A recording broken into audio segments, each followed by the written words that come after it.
سہیل افریدی ہیں، انہوں نے میڈیا سے گفتگو کرتے ہوئے کہا کہ دیکھیں یہ آئینی قانونی حق ہے ملاقاتیں کرنا، یہ ہماری ملاقاتیں کیوں نہیں کرواتے؟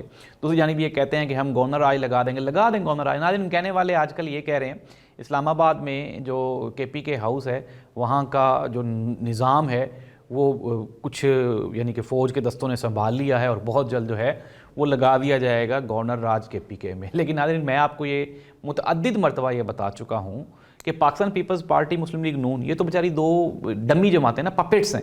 اسٹیبلشمنٹ کی جو بڑے تھنک ٹینکس ہیں انہوں نے سر جوڑا اور سر جوڑنے کے بعد وہ اس نتیجے پہ پہنچے ہیں کہ کے پی کے میں گورنر راج لگانے سے معاملہ ٹھیک نہیں بلکہ کنٹرول سے باہر ہو جائیں گے۔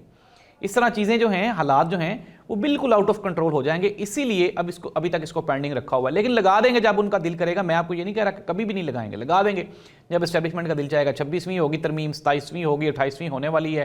پیپلز پارٹی نے کہا ہم 26ویں نہیں ہونے دیں گے، پھر کہا 27ویں نہیں ہونے دیں گے، اب وہ کہہ رہے ہیں 28ویں نہیں ہونے دیں گے۔ سارا کچھ ہوگا بیکاز کہ یہ جو پولیٹیشنز ہیں، سیاستدان ہیں، ان کے بس میں کچھ بھی نہیں ہے۔